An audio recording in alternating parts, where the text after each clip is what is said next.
Okay, great. I'd like to welcome everybody to Migrating to Modules. Just out of curiosity, how many of you have an application that you've already migrated to modules? Nope. Okay. Nobody. Not surprised. So this presentation is more of a practical presentation. At Oracle Code 1, you've probably seen many theoretical presentations already about the fundamentals of module development. This presentation is really focused on how to actually modularize an existing application.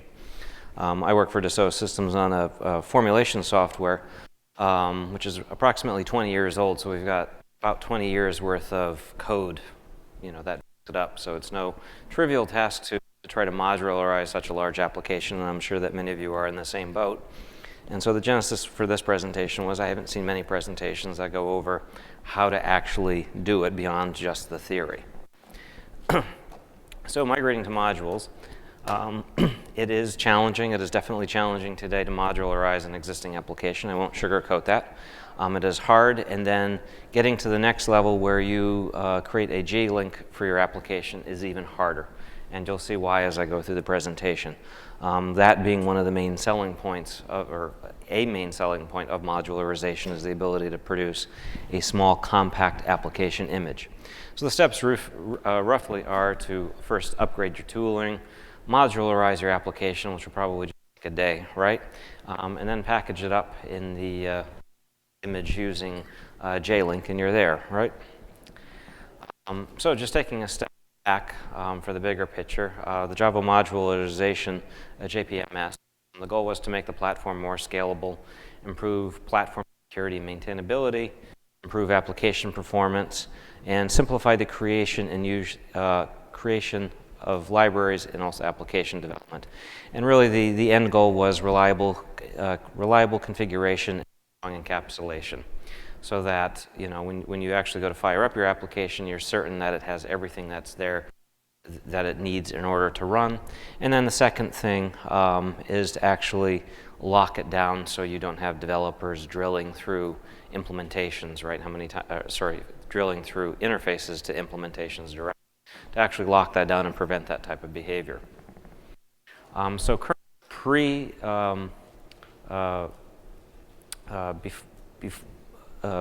before Project Jigsaw, we were in class path hell, right? Maven tracks dependencies, but there's no runtime enforcement.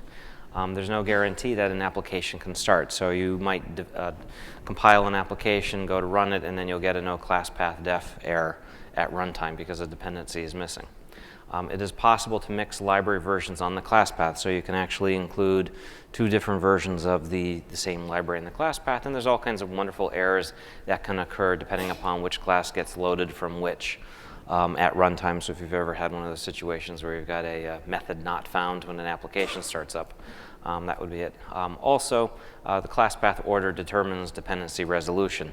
So somebody updates a startup script for the application, suddenly you get different behavior. And I've actually seen applications where people in production have added multiple versions of the same dependency, and then had ordering where an update to the system, somebody reinstalls something that changes the order, and suddenly a different version is being used. So modularization seeks to actually address these problems. So why modularize? One is to firewall software customizations. So if you're shipping software to end clients and they're customizing it, you should definitely be interested in modularization, because now you can lock it down and prevent someone that's customizing your application, like a consultant, from actually drilling through and hacking up your software, right? Enforce software architecture, right, to ensure that developers that are working within your organization can't drill through interfaces, can't cast something because it's expedient. That's not allowed. And then finally, to create compact deployment images, jlink images. Now, the real benefit, I think, one of the main benefits of modularization, I think, is the ability to create these compact images, right? Because they reduce, if you're doing functions, it reduces the size of your deployment, which ultimately affects your costs, right? And it also simplifies deployment. So if you're deploying a desktop application or command line utilities, now you can package up the JVM and your application together and ship it. There's not as much of a need for a third-party installer to try, an installation process to try to deal with that. So those are the two main business drivers, I think, would be to reduce cloud costs, simplify deployment, and then the first one being to firewall software customization, so that if you have consultants making modifications to your application, you can actually control that. So who should modularize their application? Well, the first one being framework and library projects obviously should modularize their application. And then, as I mentioned on the previous slide, customizable applications. So where you want to prevent illegal customizations drilling through the APIs, and also to reduce class path configuration errors, right? And then cloud applications as the last one. The customizable applications, that's not only where you have somebody that comes in and customize it, but also if your application uses like a plugin architecture, where you're allowing somebody to provide custom code to your application to guarantee that they can't drill in and actually hack your application. Now, many of the applications out there right now are Spring and Java EE. So for Java EE, currently there's no support for the Java module system, right? WARs, EARs are deployed using the class path, using class loaders, JPA, CDI, etc. The reflection code is not JPMS aware presently, right? So I'll have some slides coming up where I go over some of the changes to reflection. It's not taking advantage of these changes yet, right? And containers, right now, there's only a couple of containers that actually run on Java 9. The first one being Open Liberty, Tomcat, Jetty. Some of the other ones might be in flux. I know that Pirate and I believe Tommy E are coming later this year. But that is just being able to run Java 9, not actually taking advantages of the features of that. That'll be addressed going forward in Jakarta EE. I'm guessing Jakarta EE 9 or 10. So who can modularize today? That being with Java EE out of the picture. Desktop applications, so if you're deploying a desktop JavaFX Swing application, command line applications, non-Java EE server applications, and also Java EE applications preparing for the future. Being that modularization is kind of a tall order to do, if you should start prepping your application today to take advantage of it in the future. You should start looking into it, even if the container doesn't support it. Start trying to modularize your application, clean up some of that technical debt. Start paying down the technical debt credit card before the bill comes due. I think there were a couple of other sessions at the conference that were covering like Spring Boot, etc., running on the modularization platform. So you can definitely do that today with it. So tooling, which is the thing that's often left out of the discussions with it. I'll be discussing both the JDK, Maven, and also Jenkins. And I'm assuming all the presentations where they've talked about modularization in Java 9, they've assumed that you're on Java 9 or later, right? At least in my case, I have to sometimes support code going all the way back to Java 7, which requires that I have the toolchain installed for Java 7, 8, and then also now 11, right? So I have to actually work with all three of them. And so that can be a little bit of a challenge. The first thing to set up your development environment is there are two different utilities for controlling which JDK you're going to use. JENV is what I use for Linux and Mac. This is pretty widely used. This allows you to have one shell window open in one version of the JDK and have another window open with another. So you can be doing compiling on 8 and compiling on 11 at the same time, right? Which is what we all have to generally do on an existing production system. So you can be working on something as Java 11 and still working on something which is Java 8, something that's in production still. With JENV, it allows you to list out the different versions, lists them out, and it has plugins for Maven and Gradle, right? So it makes Maven and Gradle, it specifically hooks into Maven and Gradle so that when you go to do a build, if you have a window running on Java 11, Maven runs with Java 11. If you're running a build for Java 8, Maven will run with Java 8, right? So it'll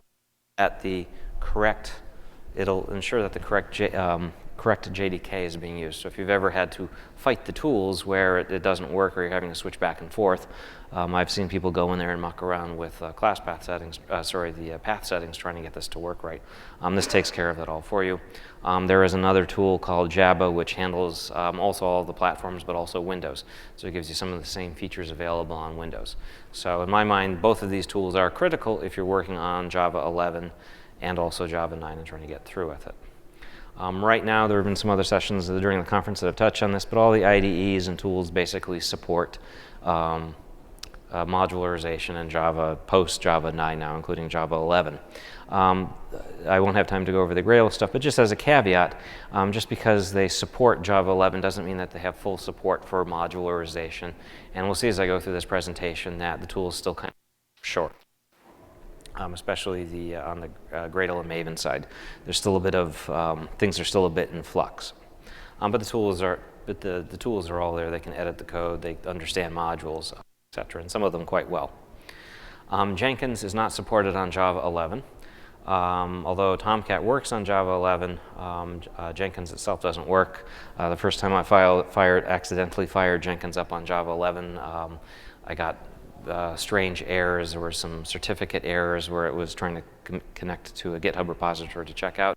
It does not appear to run on Java 11. So you'd want to continue running Jenkins on Java 8.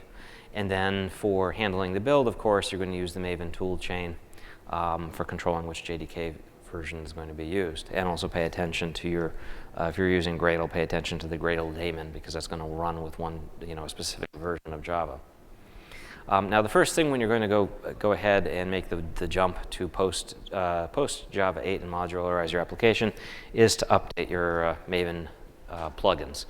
So this is actually a plugin which will scan your plugins and tell you what's out of date. So that's the first thing that you should embark on if you do that. The next thing with Maven, just getting the tools straightened around, Maven uses the JDK that you've invoked it with to do the building of the application, right? So the source level flags that you pass in down at the bottom control what the output of your code is going to be, what source level. That's not the same thing as compiling with that, right? So depending upon your projects, as I said, if you're having to hop between different versions, your application, seeing for testing something out of version 8, then moving to JDK 11, you'll need to use the Maven Toolchain, and instead of that, you use the release. Now, the Maven Toolchain, there's several different places that you can put this file, but you define the different JDKs that are on your computer, right? So here I have two. I have a JDK 11 and a JDK 8 defined. And then within your POM file, you specify the plugin for the Maven Toolchain and specify for this POM file, for this project, which JDK that you're going to use to compile it, right? So this is different than just specifying the source level, because if you specify the source level for 11, then you have to be running with an 11, even have running for 11. Now, not all of your plugins may work on JDK 11. Right, so you have to pay attention to that. Okay, so that's it for tooling. Now moving on with Java visibility, to understand one of the pre-Java 9, you could have an interface, right, and an implementation of the interface, and there was really no way to hide the implementation, right?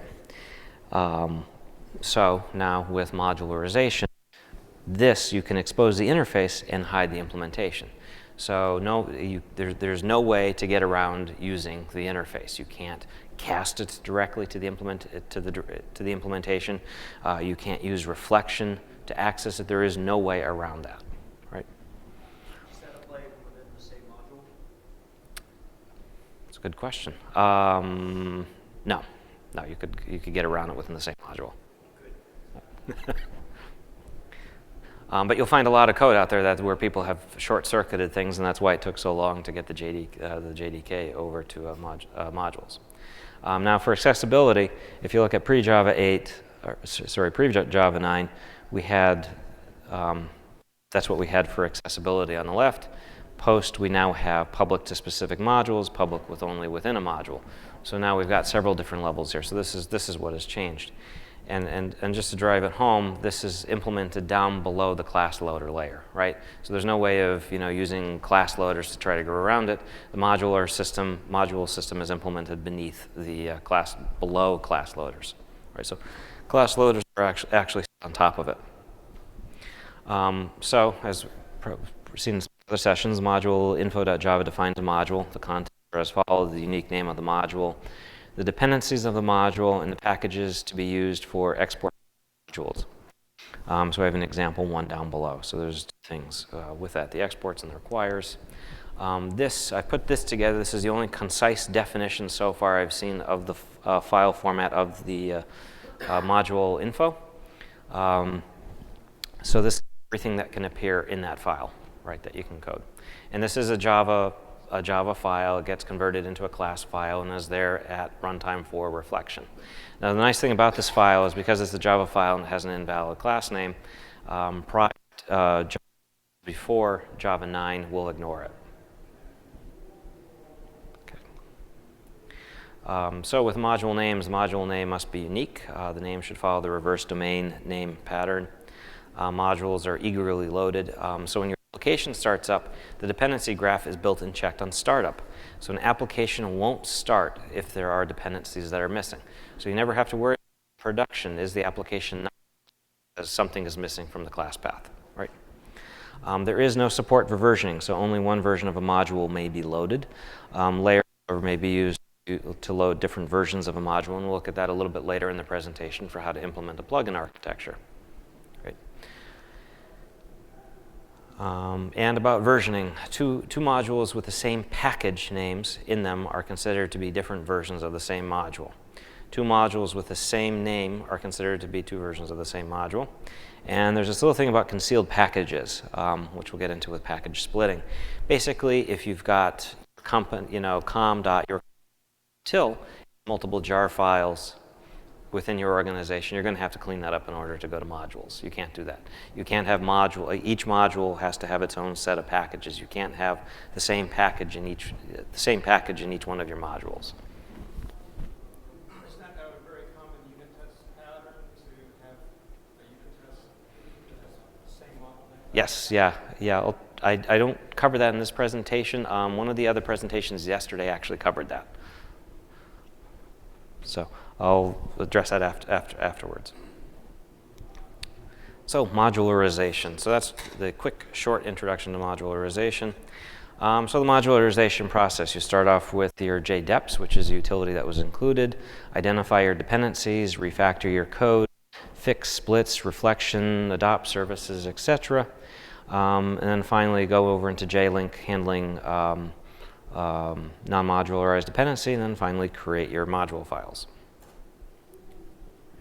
So this part right here with handling non-modularized dependencies, we only need that if our ultimate goal is to use jlink.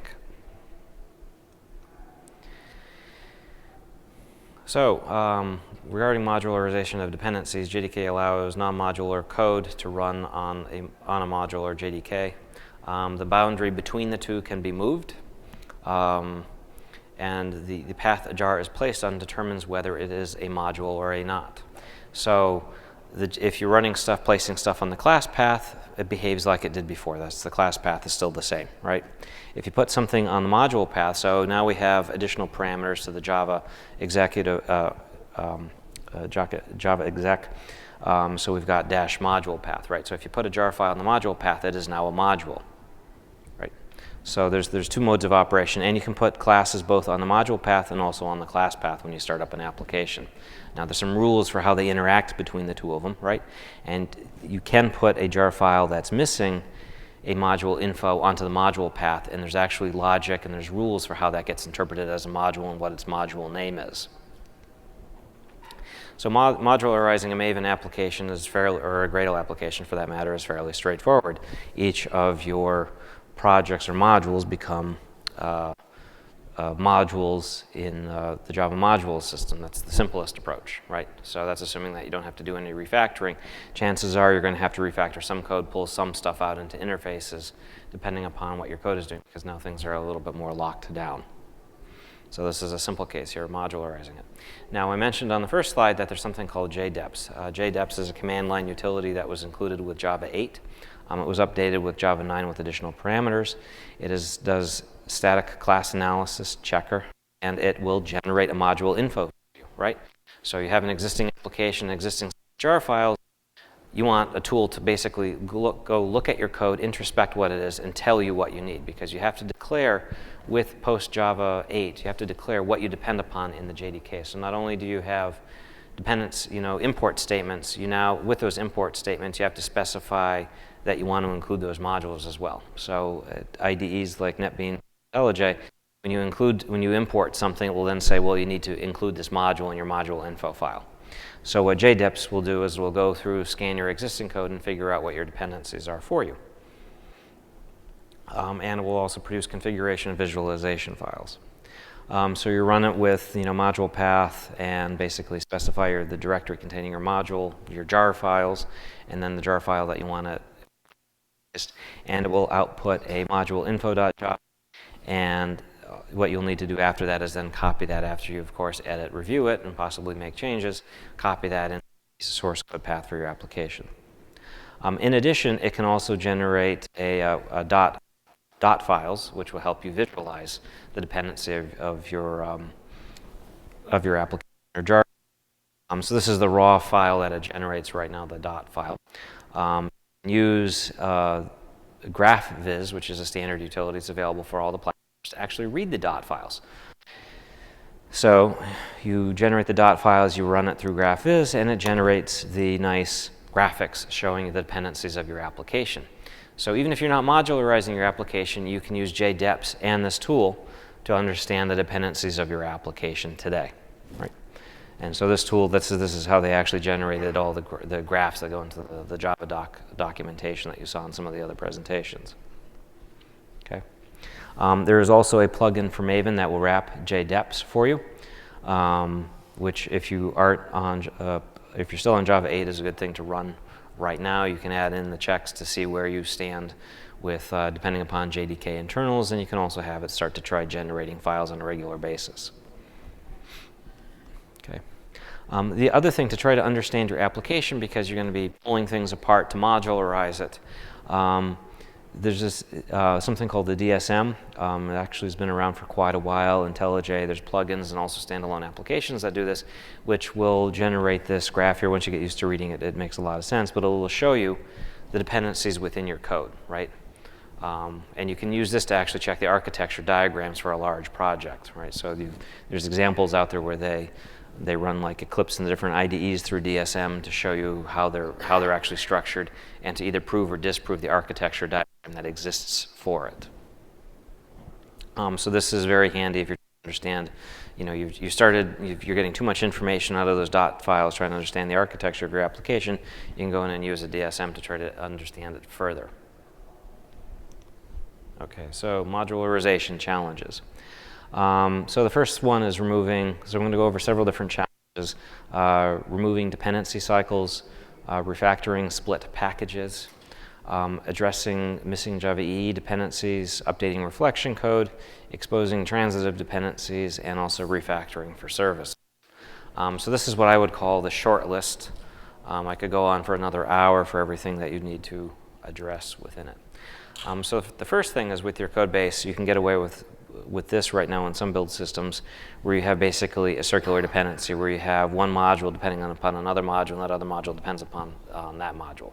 This is not going to fly with Java modules. You have to disentangle the code, and that's where I said you might have to add in, a new Maven project with interfaces, etc., in order to pull this apart. This is a no-go. You have to address this if you're going to modularization. The modularization system doesn't support cycles. Now, this is the simplest cycle. What about a cycle like this, right, where you have, the util depends upon model, or admin depends upon model, and util depends upon admin. So you got this nice little circle here. Also fail, so that also has to be addressed as well. So if you managed to code something like that and get shoehorn that into your build system, some of the existing tools, like if you're doing an AMP build where you throw everything onto the class path, you might already have this problem. You might not just be aware of it, depending upon how you're compiling your code. So once you go to modularization or switch build systems, then you find out that you have things like this. Split packages. So as I mentioned, split packages are a big no-no with modularization. So if the package exists in two different jar files or it would be two different module files, that's a problem. Only unnamed modules are exempt for this requirement. That is, where you're putting stuff on the class path. So if you're putting stuff on the module path, you can't have split modules. Okay.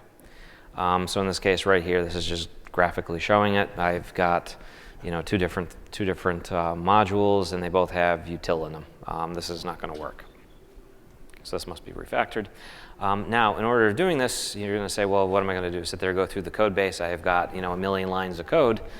There are actual tools out right now that will do this analysis for you. So you can aim this at your code base. This is a command line utility. Aim this at your code base, and you can have it go through and analyze for split packages, right? As opposed to sitting there and spinning open everything in the IDE and trying to find them. Right, so this is a more automated way of doing it.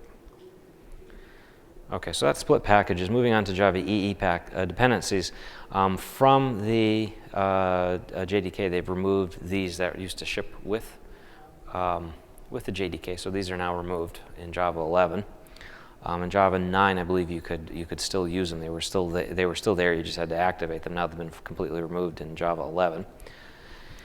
So with these, you're going to either need to pull these types of dependencies from either a Java application server or a library. Pick a replacement, put it on the command line. Or if you're using Java 9 or 10, use the add modules to add it back. However, 9 and 10 are obviously out of support. So for Java 11, you're going to need to address that. So if you, for example, there was this nice little, what was it? I think that was removed. The web services API where you could have like a Java SE web service. There are examples in some of the Java 7 or 8 books of how to write a web service in a couple of lines of code and run it on Java SE. For that, you're going to need to update. Now reflection, moving on to reflection. And this affects JPA. So if you're doing anything with JPA, because JPA reflects it on your code, right? So even if you're exposing something to another module, you're exposing code to the other module and it goes over to reflect over it, it can't access private things. So it can only access stuff that's on the interface. It can't actually access stuff that's inside of it.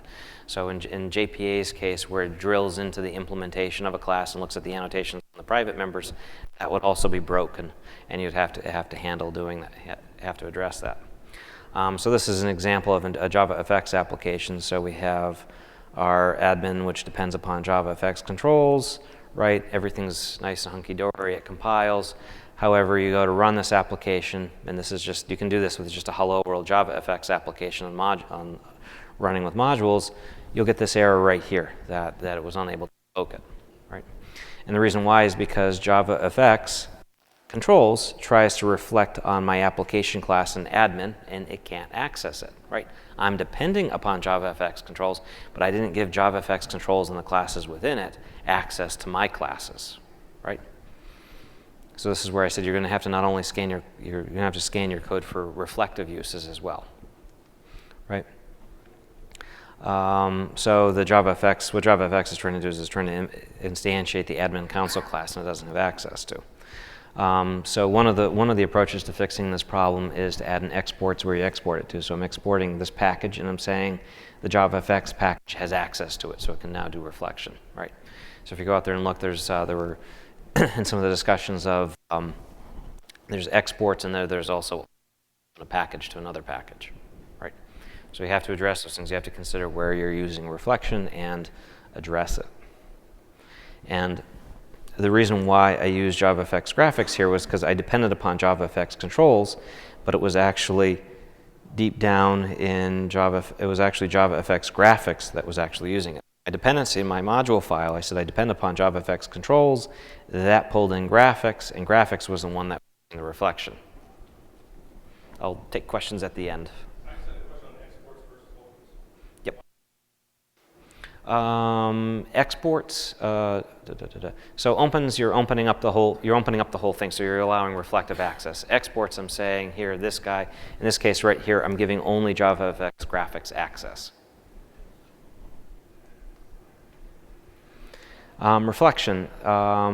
So So nothing changes for code that is doing basically reading, doing reflection where it's reading over stuff. However, once it starts trying to drill in and make method calls or instantiate things, that's where reflection kicks in and where you'll run into trouble. There was a class module added.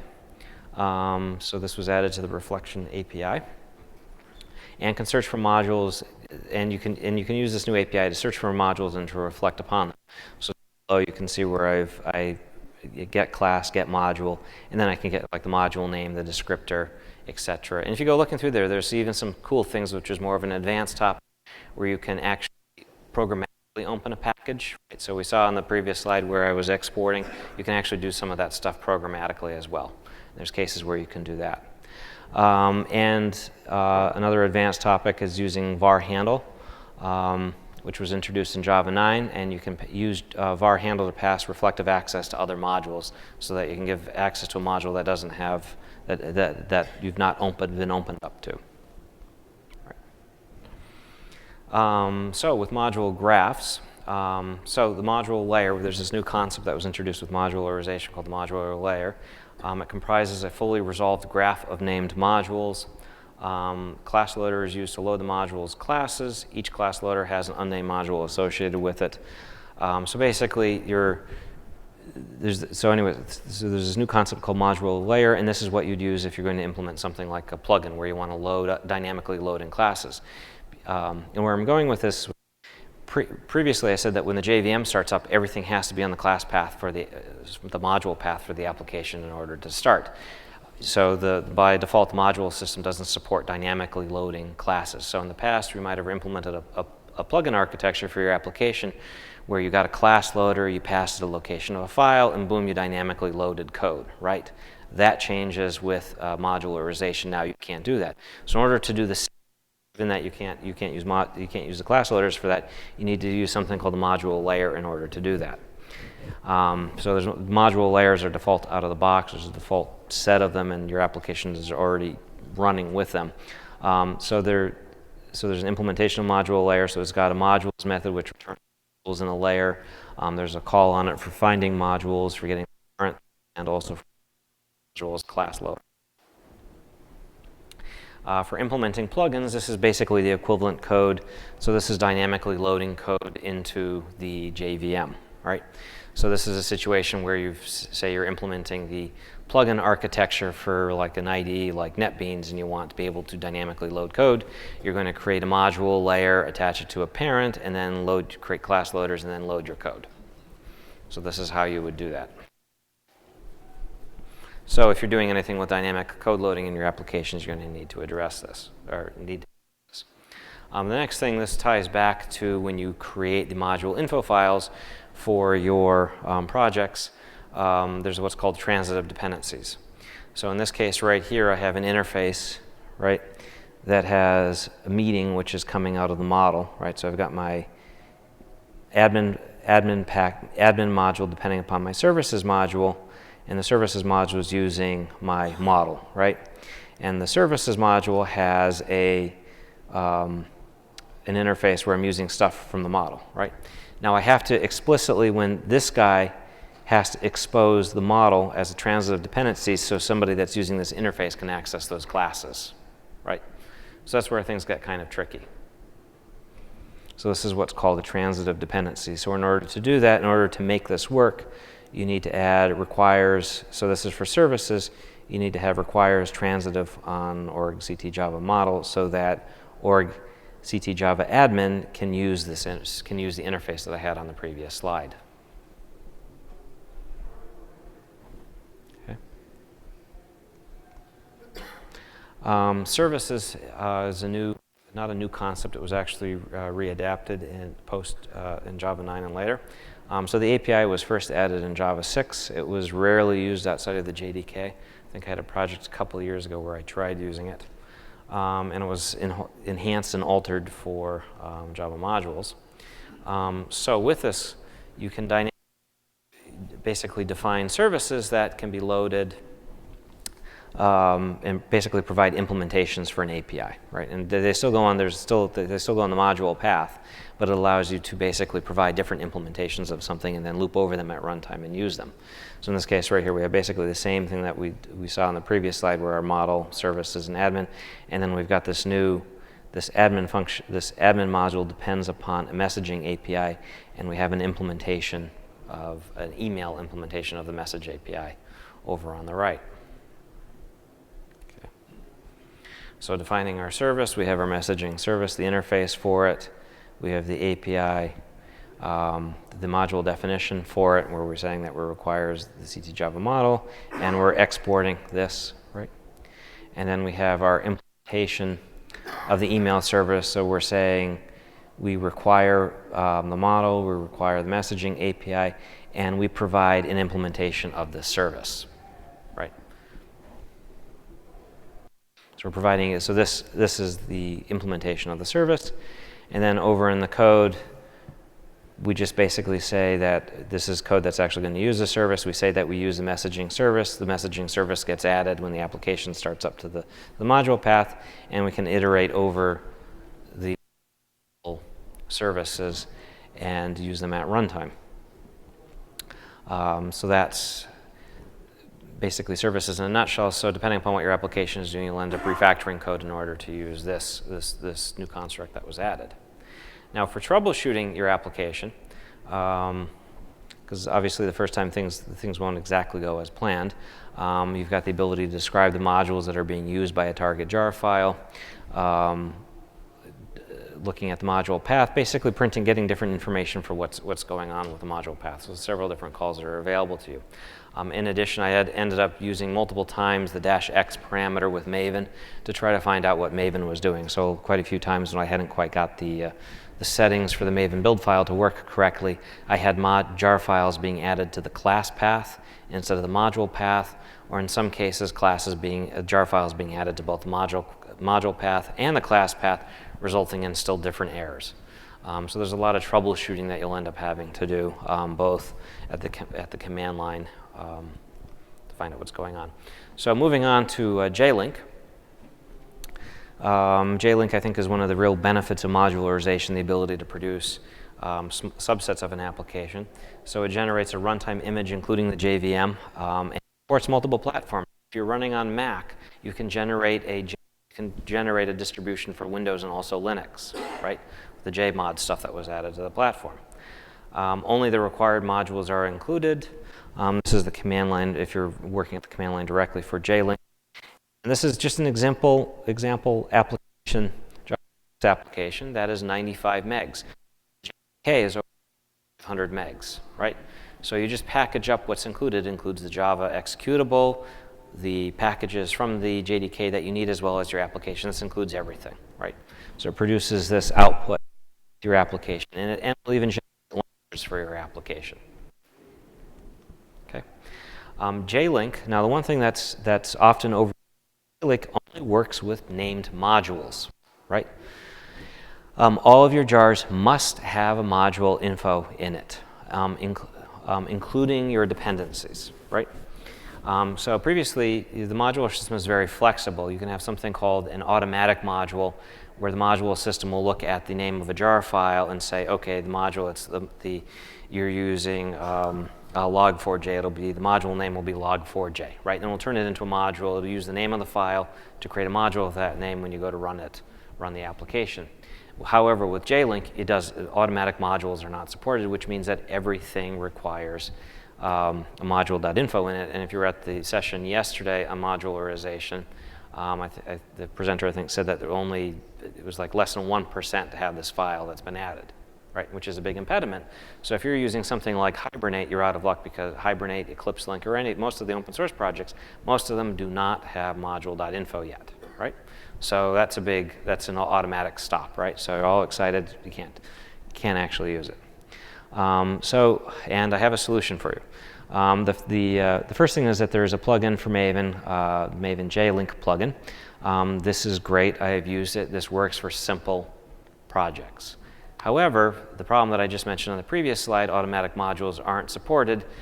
I have not gotten this one. There's a second plugin that we're going to look at that will actually generate our modules for us. And it doesn't work with that plugin that well. It doesn't play nicely. So non-modularized dependencies. So, and this ties back to how your IDE is working with generating modules for you. So here I'm specifying in my project, I'm depending upon Commons IO. Notice that there is no module.info. However, my IDE, when I go to write this code down below to use file utils, is going to automatically, in the case of IntelliJ, is automatically going to include org.apache.commons.io. That's what's going to go in there, right? Which is confusing the first time that happens because that's not the name of the jar file. The name of the jar file is commons.io. Why is the name not commons.io? And the reason why, is because it has a manifest file with this automatic module name in it. Now, not all third-party dependencies have this, right? So the IDE is going to look at this and is going to pick this as the automatic module name, right?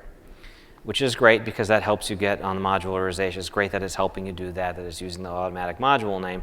However, when you have to generate a module info for a third-party dependency so that you can use it with jlink, if you want your IDE and your build tools to play nicely together, you're going to have to look and use the module name so that the IDE will work with it. Also, when you look through the manifest files of many of the open source projects, you'll come across this thing, export package, and you might look at that and say, oh, that's the modularization stuff. No, that's actually OSGI. So just be aware of that. You can kind of use that information for the module definition for it, but that's not actually part of the modularization. So getting the module info into all of your jar files so that you can use jlink, you've got two potential solutions.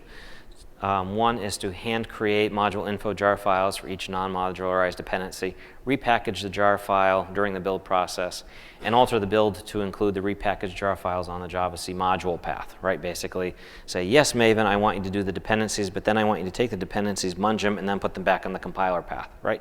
Thereby taking twice as long. The other approach is, once again, to hand create the module info or use JDEPs to do it, repackage the jar files during the build, process, and publish them basically to your Nexus repository, right? So publish them to your local Nexus repository, and then have your build depend upon the artifacts that you publish to your Nexus repository. So now you can't easily upgrade to the latest versions of a third-party dependency, but at least everything's modularized and you don't pay the penalty every time you do a compile. And depending upon your build setup, you might be able to come up with different hybrids to both of these.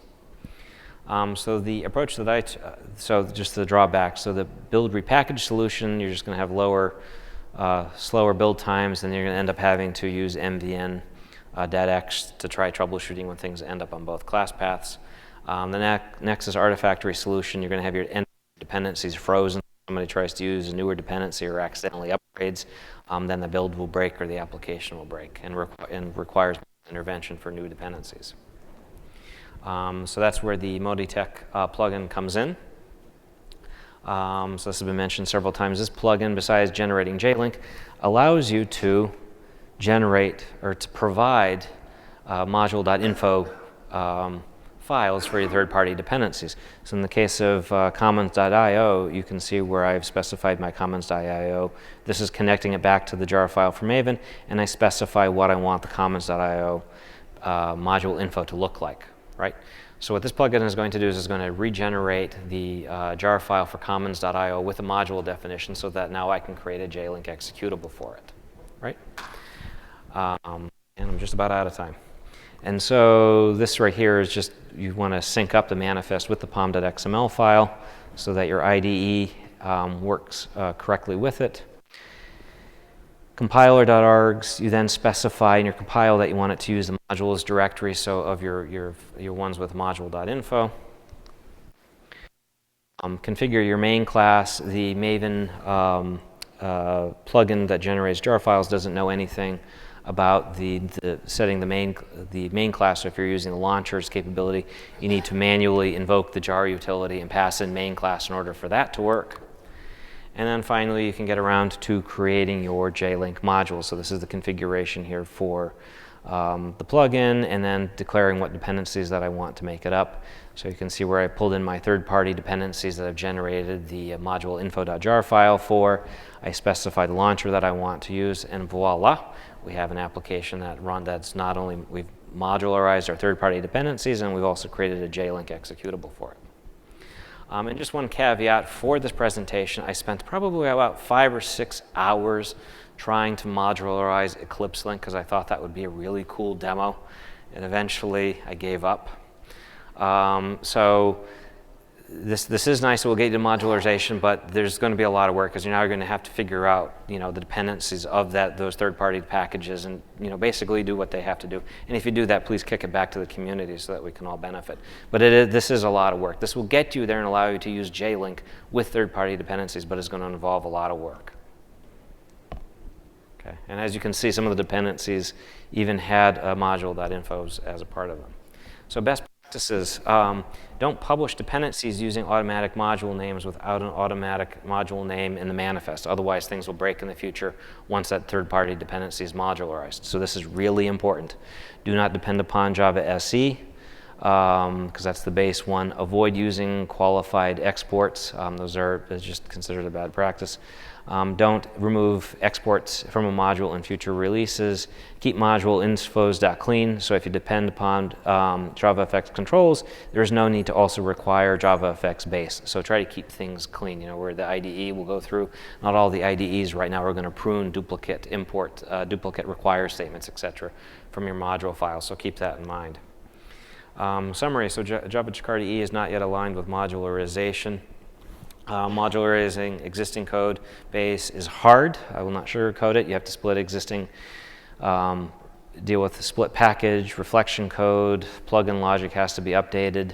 Jlink is awesome. I love it. However, the dependencies have to have module.info.jar in it in order for you to use it, which has been, that was, when they initially announced and I was reading things, I somehow missed that announcement until the first time I used it with an Eclipse Link project.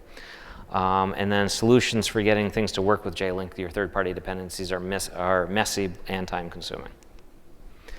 So modularization benefits, just to go back, it allows you to lock down APIs, sandbox your application code, and generate small images with jlink. So with that, some resources. There are now some pretty good books out there on it. Out there currently. I put the 2 links up there for adding module descriptors, and also for the Moditech plugin, and also for the split packages for scanning your code. And with that, we're way over, so I'll take questions outside. So thank you.